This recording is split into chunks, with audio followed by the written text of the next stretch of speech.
केवल चुनाव के लिए ही ये कार्य किया गया है? अगर ऐसा नहीं है तो क्या नई नौकरी के लिए नए जो बच्चे लग रहे हैं उनके लिए भी शर्त है? तो क्या इसको सरकार हटाना चाहती है? क्या इसके लिए कोई कैबिनेट में, सरकार में कोई निर्णय लिया है, लेने जा रहे हैं, कोई कानून लेने जा रहे हैं? वो भी आप बताइए।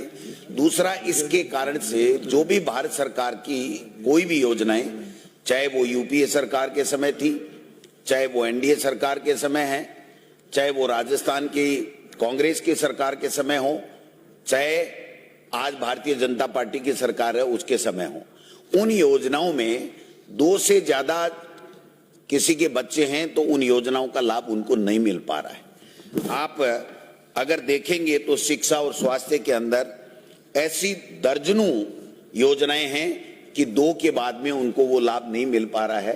तो क्या जब आपने तय कर लिया, कल पंचायत राज मंत्री जी का मैं सुन रहा था कि अब जरूरत ही नहीं है, सब कुछ कंट्रोल हो गया और अब कितने भी बच्चे पैदा करो, चुनाव भी लड़ो और सबका मतलब जन जागरण पैदा हो गया, जागृति आ गई है लोगों में।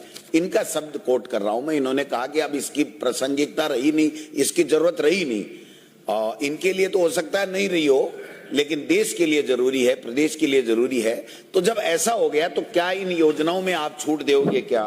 प्रधानमंत्री मातृत्व वंदन योजना आप देखिए, निर्माण श्रमिक शिक्षा एवं कौशल, मुख्यमंत्री राजश्री योजना, लाडो प्रोत्साहन योजना, प्रसूति सहायता योजना, मुख्यमंत्री मातृत्व पोषण योजना, मुख्यमंत्री कन्यादान योजना, शुभ शक्ति योजना, मुख्यमंत्री बालिका संबल योजना, राजस्थान पत्रकार स्वास्थ्य योजना, मतलब दर्जनों ऐसी योजनाएं हैं जिसमें 2 के बाद में अगर तीसरा बच्चा संतान है, बेटा हो चाहे बेटी हो, तो उनको उनका लाभ नहीं मिलता है। तो जब इतना हो गया कि सब कुछ सही हो गया, जनसंख्या कंट्रोल में हो गई, हमारे पास संसाधन इतने उपलब्ध हो गए कि चाहे कितनी भी आबादी बढ़े, अगर 144 से 200 करोड़ हो जाए तो भी हम सक्षम हैं, देश प्रोग्रेस कर सकता है, राजस्थान प्रोग्रेस कर सकता है। तो क्या इन योजनाओं के अंदर आपको छूट दे करके और इसको भी नहीं करना चाहिए? दूसरी बात, नगर निकाय का मामला है सर, आप एक्ट में संशोधन तो कर रहे हो, किसके लिए कर रहे हो? चुनाव लड़ने के लिए, और चुनाव आप करवा नहीं रहे हो। चुनाव आप करवा नहीं रहे हो। मंत्री जी आप बैठे हो, सीकर से आते हो, हमारा सौभाग्य है कि यूडीएच मंत्री हमारे सीकर को मिला, चाहे संभाग चला गया लेकिन मंत्री तो हमारा यूडीएच का सीकर का ही माना जाएगा। तो आप बताइए कि आपके श्रीमुख से हमने 10 बार बाइटें सुन ली, नवंबर में करा देंगे, दिसंबर में करा देंगे, जनवरी में करा देंगे, फलाने में करा देंगे, ये करा देंगे, हमारा पूरा काम हो गया है, ओबीसी आयोग ने ये कर दिया, ओबीसी आयोग की रिपोर्ट आती। ओबीसी आयोग की तो रिपोर्ट आप ले ही नहीं रहे हो। ओबीसी आयोग को तो पंगु बना दिया आपने, आयोग को तो, राज्य निर्वाचन आयोग को भी कठपुतली बना लिया। सीएमओ में बुला करके हाजिरी लेते हो, बताते हो ऐसा करना है, और जो ओबीसी आयोग आपने बनाया है उसको तो रोजाना एक बाबू आपका सीएमओ में बैठा बैठा डिक्टेशन देता है कि आपको ये लिख के देना है, आपको सीएस को ये चिट्ठी लिख के देनी है, आपको ये करना है। वरना आप बताइए 113 नगर निकायों के अंदर आपको सुप्रीम कोर्ट का फैसला है, सुप्रीम कोर्ट में आपको यह कहा गया आपकी मंशा के अनुरूप कि 15 अप्रैल तक आप चुनाव कराओगे, सुप्रीम कोर्ट कह रहा है। और अगर आप नहीं करा पाते हो, कोई कारण है, तो आप हाई कोर्ट के अंदर जाकर के सुनवाई करोगे।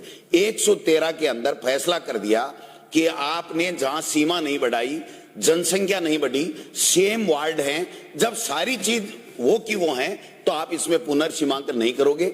डीबी का फैसला आया, आप लेकर के बैठ गए। अब आप सुप्रीम कोर्ट में गए हो और सुप्रीम कोर्ट में जाकर के इधर से कह रहे हो कि ओबीसी आयोग रिपोर्ट नहीं दे रहा है। पंचायत राज की तो एक चिट्ठी लिखी है उन्होंने कि जो नई ग्राम पंचायतें बनी है उसमें हमें ओबीसी का सर्वे हम ठीक नहीं कर पा रहे हैं, डाटा सरकार उपलब्ध, ये सरकार का काम है ना डाटा उपलब्ध कराना। इसका मतलब जो सरकार फेल है, सरकार का फेलियर है अगर डाटा नहीं उपलब्ध कराया तो, उस ओबीसी आयोग का फेलियर नहीं है। हमने विभिन्न समाचार पत्रों से माननीय स्पीकर साहब पढ़ा है कि वो कह रहे हैं कभी पेन नहीं दे रहे, कभी रीम नहीं दे रहे, कभी कंप्यूटर नहीं दे रहे, कभी बाबू नहीं दे रहे, कभी गाड़ी नहीं दे रहे, कभी घोड़े नहीं दे रहे। तो फिर सरकार क्या है? इसका मतलब सरकार की मंशा स्पष्ट है।